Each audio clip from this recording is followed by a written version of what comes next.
بسم اللہ الرحمن الرحیم۔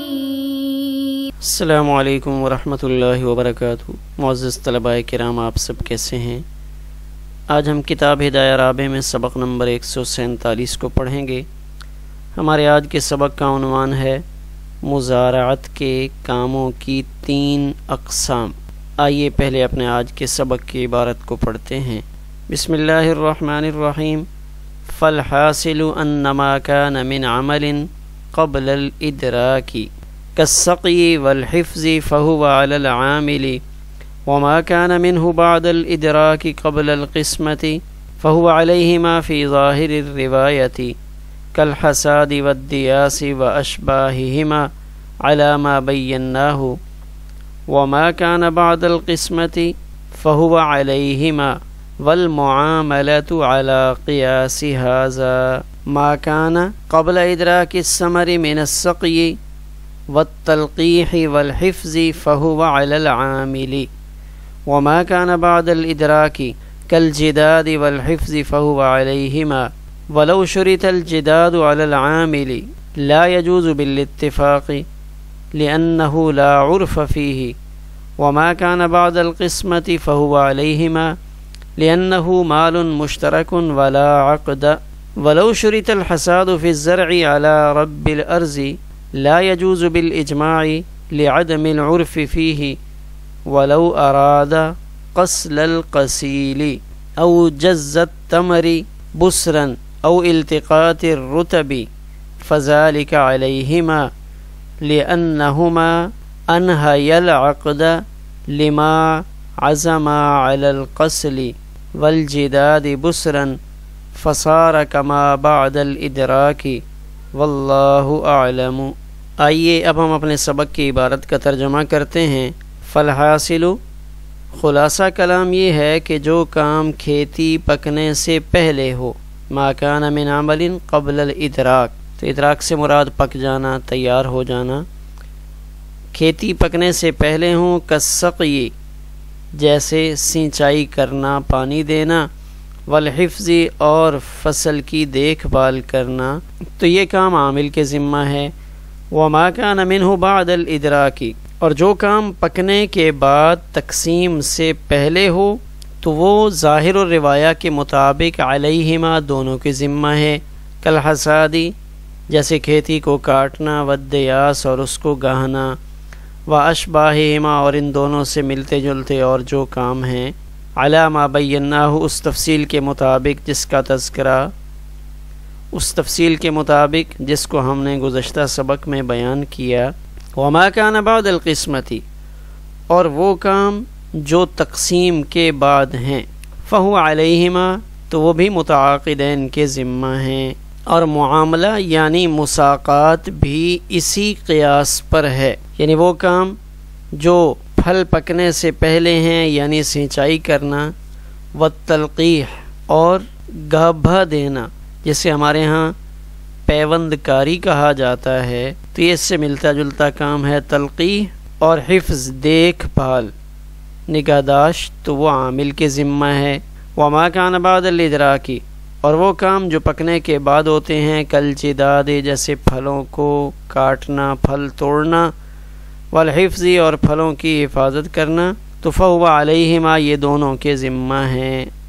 ولو شرط الجداد علی العامل، اور اگر صرف عامل پر توڑنے کی شرط لگائی گئی، لا یجوز بالاتفاق، تو بالاتفاق یہ شرط لگانا جائز نہیں ہوگا، لأنہ لا عرف فیہ، اس لیے کہ اس میں کوئی عرف نہیں ہے۔ وما کان بعد القسمتی، اور وہ کام جو تقسیم کے بعد کا ہو، فہو علیہما وہ دونوں کے ذمہ ہے، لأنہ مال مشترک، اس لیے کہ یہ مال مشترک ہے اور عقد تو یہاں موجود نہیں۔ ولو شرط الحساد، اور اگر کھیتی میں کٹائی کی شرط زمین والے کے ذمہ لگائی گئی، رب الارض کے ذمہ لگائی گئی کھیتی کی کٹائی، تو لا یجوز بالاجماع، تو یہ بالاتفاق درست نہیں ہے، لعدم العرف فیہ کہ یہ شرط عرف میں نہیں پائی جاتی۔ ولو اراد قسل القسیل، اور اگر عاقدین نے کچی کھیتی کاٹنے کا ارادہ کیا، او جز تمر بسرن یا گدری کھجور توڑنے کا ارادہ کیا، او التقاط الرطب یا پکی ہوئی کھجور چننے کا ارادہ کیا، تو فذالک علیہما، تو یہ کام دونوں کے ذمہ ہوگا، لأنہما انہیا، کہ ان دونوں نے عقد کو انتہا تک پہنچا دیا، انہیا کنارے تک پہنچا دیا جب انہوں نے ارادہ کر لیا کس چیز کا، علی القصل کچی کھیتی کاٹنے کا، والجداد بسرن اور گدری کھجوریں کاٹنے کا، فسارا، تو یہ ایسا ہی ہو جائے گا، کما بعد الادراکی، جیسے انہوں نے پکنے کے بعد، کھیتی کے تیار ہونے کے بعد یہ کام کیا ہو۔ آئیے اب ہم اپنے سبق کی تشریح کی جانب بڑھتے ہیں۔ ہمارے آج کے سبق میں بطور خلاصہ ایک تو مزارعت کے کام کی 3 صورتیں بیان کی جا رہی ہیں کہ مزارعت میں کام کس نوعیت سے ہوں گے اور کس کے ذمہ ہوں گے، ایک تو ان 3 قسموں کو بیان کیا جا رہا ہے، اور کچھ مختلف صورتیں وہ مزارعت کے احکامات سے متعلق ذکر کی جا رہی ہیں کہ ان کا کیا حکم ہوگا۔ آئیے ہم عبارت کی تشریح کو دیکھتے ہیں۔ فالحاصل، خلاصہ کلام یہ ہے، انما کان من عمل قبل الادراک، کہ ادراک سے پہلے جو کام ہیں، ادراک سے مراد یہاں پہ کہ جب تک فصل پک کر تیار نہیں ہوتی، اس سے پہلے کے جو کام ہیں وہ کام کس کے ذمہ ہوں گے اور وہ کام کون سے ہیں۔ تو اب یہاں صاحب ہدایہ نے کام ذکر کیے، کالسقی والحفظ، سقایس کی سکایا سے ہے پانی لگانا، کہ اب کھیتی کو جب وہ اگ آئی ہے تو اس کو پانی دینا، والحفظ اور اس کی دیکھ بھال نہ کرنا، اور اس کی دیکھ بھال کرنا کہ اس کھیتی کو کوئی کاٹ نہ لے، کوئی اپنے جانور نہ چھوڑ دے، تو یہ دونوں کام یہ فصل کی تیاری سے پہلے ہوتے ہیں۔ ظاہر ہے اس کو پانی ملے گا، دیکھ بھال ہوگی تو وہ فصل بڑی ہوگی، تو یہ پہلی قسم کے کام کاج ہیں۔ فہو علی العامل، اور یہ کام کاج عامل کے ذمہ ہیں۔ احمد اور حماد میں سے احمد زمین کا مالک ہے اور حماد عامل ہے، لہٰذا یہ کام عامل کے ذمہ ہوں گے کہ عامل ان کاموں کو اپنی ذمہ داری سمجھ کر سر انجام دے۔ اب اس میں تفصیل ہو سکتی ہے کہ عامل خود کام کرے یا کسی اور سے کروائے، مزدوری دے کر کوئی مزدور رکھ لے، ان سے وہ کام کروائے، تو یہ بھی اس کو اختیار ہے۔ یعنی یہ دونوں کام ہیں اس کی ذمہ داری میں، چاہے وہ خود اپنے ہاتھوں سے یہ کام کرے یا کسی کے ذریعے کروائے، لیکن یہ کام اس صورت میں ہوں گے جب مزارعت صحیحہ ہو، اور اس مزارعت یا اجارے کی جو مدت ہے وہ ایسی حالت میں ختم نہ ہوئی ہو کہ اس وقت تک کھیتی کچی ہو، کیونکہ اگر مدت ختم ہو گئی اور اس کے بعد ابھی مزید اس کھیتی کو کچھ دن چاہیے، تو اس میں تو جو عامل ہے اور زمین کا مالک ہے دونوں شریک ہوتے ہیں، وہاں تو اخراجات دونوں مل کر برداشت کرتے ہیں۔ تو یہ سقایا اور حفظ اس مدت کے اندر ہے جب تک وہ مدت پوری نہیں ہو جاتی جو انہوں نے آپس میں مزارعت کی پہلے سے طے کی ہے۔ وما كان منه بعد الادراک سے دوسری قسم کے جو کام ہیں ان کا تذکرہ کر رہے ہیں کہ کھیتی پک تو گئی ہے، فصل تیار تو ہو گئی ہے، لیکن ابھی تک تقسیم نہیں ہوئی، تو اس کے درمیان جو کام ہیں، مثلا کھیتی کو کٹوانا ہے، اسی طرح اس کو روندنا یا تھریشر میں ڈالنا، تو ظاہر الروایہ کے مطابق یہ کام دونوں کے ذمہ ہوں گے، جو زمین کا مالک ہے اور عامل ہے دونوں اکٹھے ہو کر ان کاموں کو سر انجام دیں گے۔ تو اب یہ کام چاہے یہ دونوں خود کریں یا مزدوری دے کر کسی سے کروا لیں، ہیں بہرحال ان دونوں کی ذمہ داری میں۔ امام ابو یوسف رحمہ اللہ کا ایک قول وہ نوادر میں موجود ہے کہ اگر معاہدہ کے وقت عامل سے یہ شرط لگا دی گئی تھی، عامل کو پابند کیا گیا تھا کہ یہ سارے کام آپ نے کرنے ہیں، تو اس صورت میں امام ابو یوسف رحمہ اللہ کی رائے یہ ہے کہ پھر یہ سارے کام بھی عامل کے ذمہ ہی ہوں گے، جو زمین کا مالک ہے اس کے ذمہ نہیں ہے، ورنہ یہاں جو بات ذکر کی گئی ہے تو یہ کام فہو علیہما، ظاہر الروایہ کے مطابق تو دونوں کے ذمہ ہیں، کل حساد والدیاس واشباہہما علی ما بیناہ، جیسے گزشتہ سبق میں اس کی تفصیل آ چکی ہے۔ وما کان بعد القسمت، اب تیسری قسم کے وہ جو کام ہیں فہو علیہما، وہ بھی دونوں کے ذمہ ہیں۔ اب تیسری قسم کے کام کہ غلہ کو ایک جگہ سے دوسری جگہ منتقل کرنا ہے، کھیت سے گھر تک پہنچانا ہے، یا گھر سے مارکیٹ میں منڈی میں لے کر جانا ہے، یا اب اس غلے کو پیسنا ہے، آٹے کی شکل میں تبدیل کرنا ہے، یا وہ غلہ ایسا ہے جس کو بھونا جاتا ہے یا اس کو پالش کروائی جاتی ہے جیسے چاول ہے۔ تو یہ اگلے مراحل ہیں، یہ سارے کے سارے اپنے اپنے حصے کے مطابق اس کے ذمہ دار بنیں گے، یعنی دونوں کی اپنی اپنی ذمہ داری ہوگی،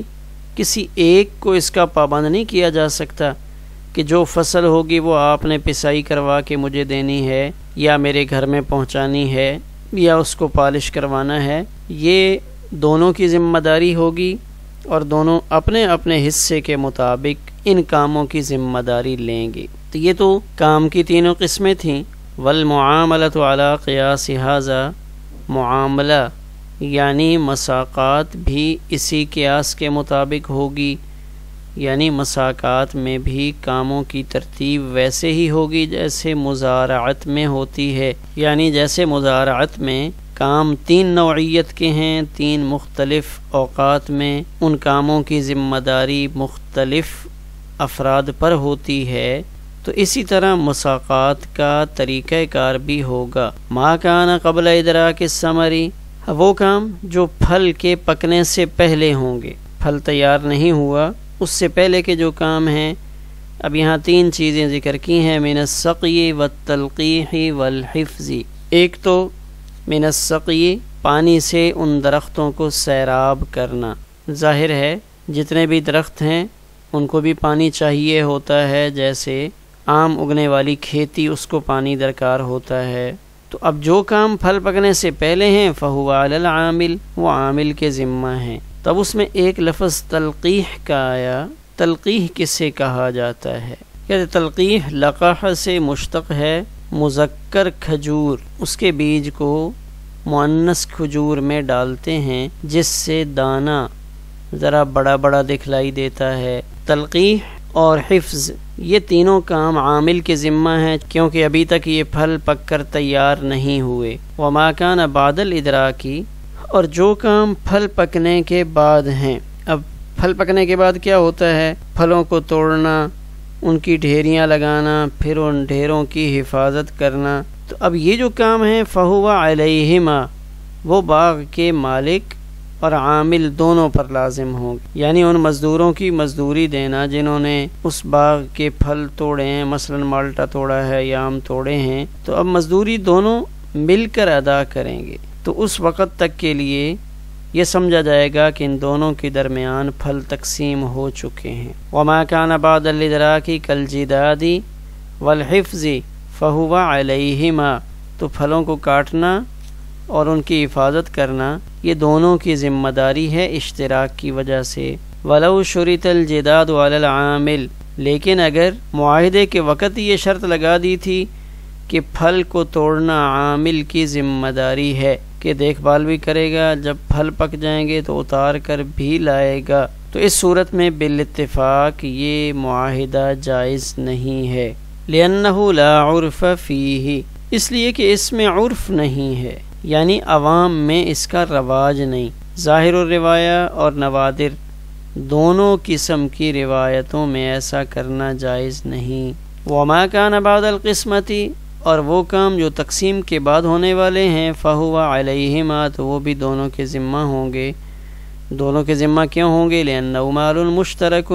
اس لیے کہ جب ان کا معاہدہ ختم ہو چکا ہے تو اب یہ مال مشترک بن گیا ہے۔ اب مال مشترک تو ہے لیکن لا عقد، یہاں عقد تو موجود نہیں۔ عقد موجود ہوتا تو پھر تو اس کے مطابق ذمہ داریاں لاگو کرتے۔ ولو شرط الحساد فی الزرع علی رب الارض، اگر اس مزارعت میں شرط لگائی گئی۔ اب کچھ مسائل کو ذکر کر رہے ہیں۔ پہلا مسئلہ یہ ذکر کیا کہ اگر کٹائی کی شرط وہ رب الارض زمین کے مالک کے ذمہ ہوئی کہ کھیتی کٹوانے میں زمین کا مالک اپنا کردار ادا کرے گا، آدھی سے زیادہ یہ کاٹے گا، تو لا یجوز بالاجماع، تو یہ بالاتفاق جائز نہیں ہے، کیونکہ ہم یہ پہلے جان چکے ہیں کہ جو رب الارض ہے اس کے ذمہ کام نہیں ہوتا۔ تو یہ پہلا مسئلہ بیان کیا، کیوں نہیں ہوتا؟ لعدم العرف فیہ، چونکہ عرف میں ایسا چل نہیں رہا، اس پر تعامل نہیں ہے۔ ولو اراد قصل القصیل، قصل کہتے ہیں کاٹنے کو، القصیل کچی کھیتی، اگر کچی کھیتی کو کاٹنے کا کوئی ارادہ کرے یا دونوں ارادہ کر لیں، کچی کھیتی ہو یا پھل ابھی تک کچا ہو، او جزت تمر بسرن، جزت تمر کھجور کو کاٹنا، بسرن جب وہ تر ہو، یعنی ابھی تک گدری ہے، پکنا شروع ہوئی ہے، ایک طرف سے رنگ بدل رہا ہے، او التقاط الرطب ولو شرط الحصاد فی الزرع، اگر مزارعت کے اس عمل کے دوران رب الارض کے لیے یہ شرط لگائی گئی، یہ ذمہ داری ڈالی گئی کہ جو رب الارض ہے وہ اس فصل کی کٹائی میں کام کرے گا، وہ خود کٹوائے گا، تو کہتے ہیں بالاتفاق ایسا کرنا درست نہیں ہے۔ کیوں نہیں ہے؟ لعدم العرف فیہ، کہ اس کا عرف موجود نہیں ہے، اس قسم کی شرط عرف میں لگائی نہیں جاتی۔ ولو اراد قصل القصیل، تو یہ کھیتی کا کاٹنا اس کی شرط یا ذمہ داری زمین کے مالک پہ نہیں ڈالی جا سکتی، چونکہ مزارعت کے جواز کی شرائط میں سے ایک شرط یہ بھی ہے کہ جو زمین کا مالک ہے اس کے ذمہ کام نہیں ہوگا۔ ہاں، مزارعت کے اندر کھیتی کاٹنے کی ذمہ داری عامل پر ہونا کہ عامل کاٹے گا، یعنی یہ ذمہ داری ہم صرف عامل پہ ڈال دیں، تو نوادر کی ایک روایت کے مطابق عرف عام ہونے کی وجہ سے یہ جائز ہے۔ ظاہر الروایہ میں ایسا نہیں ہے، ظاہر الروایہ کے مطابق تو یہ کام دونوں کے ذمہ ہیں، دونوں مل کر یہ کام کریں گے، یعنی کھیتی کاٹنے کی شرط لگانا عامل کے ذمہ وہ تو نوادر کی روایت کے مطابق جائز ہے اور اس کی گنجائش نکلتی ہے، لیکن جو زمین کا مالک ہے، رب الارض ہے، اس کے ذمہ یہ کام نہیں لگایا جا سکتا، نہ ظاہر الروایہ میں اس کی گنجائش ہے اور نہ نوادر کی روایت میں اس کا تذکرہ ملتا ہے۔ یعنی ظاہر الروایہ اور نوادر دونوں اس بات پہ متفق ہیں کہ رب الارض کو آپ اس کا پابند نہیں بنا سکتے۔ تب ظاہر الروایہ میں تو ناجائز ہونا واضح ہے، نوادر میں بھی ناجائز ہونے کی وجہ یہ ہوگی کہ اس کا مدار صرف رواج پر تھا، عرف پر تھا، کہ اگر کھیتی کاٹنے کی ذمہ داری صرف عامل پر ڈال دی تھی تو یہ عرف کی وجہ سے تھا، اس لیے جو زمین کا مالک ہے اس کے حق میں ایسا رواج بھی نہیں ہوتا، لہذا بالاتفاق جو زمین کا مالک ہے اس پر اگر یہ شرط لگائیں تو یہ شرط فاسد ہے۔ وَلَوْ أَرَادَ قَصْلَ الْقَصِيلِ أَوْ جَزَّ التَّمْرِ بُسْرًا، اب اگر مالک اور عامل یہ دونوں پروگرام بناتے ہیں کہ کچی کھیتی کو کاٹ لیں، کچی کھیتی یعنی انتہائی ناقص ہونے کی حالت میں کہ ابھی تک تو اس کے اندر بالیاں بھی نہیں بنی، دانہ تو بعد کی بات ہے، ابھی تک اس میں سٹا بھی وجود میں نہیں آیا، پہلے ہی کاٹ ڈالیں۔ یا اسی طرح اگر مساقات میں آ جائیں جزت تمر بسرن، کہ پھلوں کو آدھا کچا آدھا پکا ہو اس کو کاٹ لیں، تو یہ کام دونوں کے ذمہ ہوں گے۔ اگر کچی کاٹنا چاہتے ہیں، چاہے وہ کھیتی ہے چاہے وہ پھل ہے، تو اس کی ذمہ داری دونوں پر ہوگی۔ او التقاط الرطب، تو جزت تمر بسرن، تو بسر سے مراد گدری کھجور یعنی آدھی کچی اور آدھی پکی، او التقاط الرطب، یا پکی کھجور کو چننا کہ ابھی تک پوری فصل تیار ہونے میں، سارے پھلوں کو پکنے میں تو کچھ دن باقی ہیں، لیکن کچھ کھجوریں پک چکی ہیں، اب درمیان سے جو کھجوریں پکی ہوئی ہیں ان کو چن چن کر اتار لیا جائے، تو اسے التقاط الرطب سے تعبیر کیا ہے۔ تو یہ کام بھی کسی ایک کے ذمہ نہیں ہو سکتا، فذالک علیہما، یہ تینوں کام قصل القصیل ہو، جزت تمر بسرن ہو یا التقاط الرطب ہو، فذالک علیہما یہ متعاقدین پر ہوں گے۔ کیوں؟ اس کی وجہ کیا ہے؟ لأنہما انہیا العقد، انہیا کہ ان دونوں نے انتہا تک پہنچا دیا ہے عقد کو، کہ انہوں نے اپنا عقد پورا کر لیا۔ کیسے پورا کر لیا؟ لما عزم علی القصل والجداد بسرن، جب انہوں نے پکا ارادہ کر لیا، فیصلہ کر لیا کہ بس اب ہم کاٹتے ہیں، کچی کھیتی کاٹتے ہیں، والجداد بسرن، یا یہ جو کھجوریں ہیں پھل ہیں ابھی کچے کاٹ لیتے ہیں، تو ان کے ایسا طے کر لینے کی وجہ سے یہ جو عقد مزارعت تھا وہ انتہا کو پہنچ گیا۔ اور یہ بات آپ کے علم میں ہے کہ جب عقد پورا ہو جاتا ہے تو پھر اس کے بعد کے جو کام ہیں وہ متعاقدین کے ذمہ ہوتے ہیں، کسی ایک پر وہ جو کام ہیں وہ لازم نہیں کیے جا سکتے۔ فسارا، پس یہ معاملہ ایسے ہی ہو گیا، کما بعد الادراک، جیسے پختہ ہو جانے کے بعد ہوتا ہے، پھل پکنے کے بعد ہوتا ہے، یعنی جیسے کھیتی تیار ہو جائے، جیسے کھیتی تیار ہونے اور پھل کے پکنے سے پہلے کے جو کام ہیں۔ اس جملے کا مطلب دیکھیں، فسارا کما بعد الادراک ای سارا حکم ھذا الحکم، یعنی یہ حکم اس حکم جیسا ہوگا ما بعد ادراک الزرع والثمر، جیسے کھیتی کے پکنے اور پھل کے پکنے کے بعد کا ہوتا ہے، حیث یکون العمل فیہ علیہما، کہ جیسے تیار شدہ فصل جب ہوتی ہے تو تیار ہونے کے بعد کے جو کام ہیں وہ متعاقدین پر ہوتے ہیں، کسی ایک پر نہیں ہوتے۔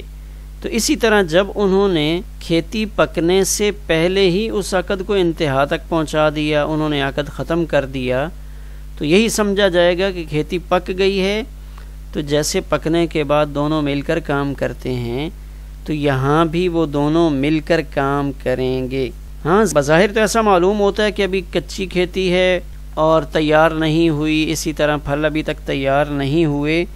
تو یہ سارے کام عامل کے ذمہ ہوں، کیونکہ فصل کے تیار ہونے سے پہلے جتنے کام ہوتے ہیں وہ سارے عامل کے ذمہ ہوتے ہیں۔ تو اس لیے یہاں یہ بتانا چاہتے ہیں کہ جو چیز معاہدہ مزارعت میں مقصود ہوا کرتی ہے اس کے حاصل ہونے سے پہلے جو کام ہوتے ہیں وہ عامل کے ذمہ ہوتے ہیں۔ اس لیے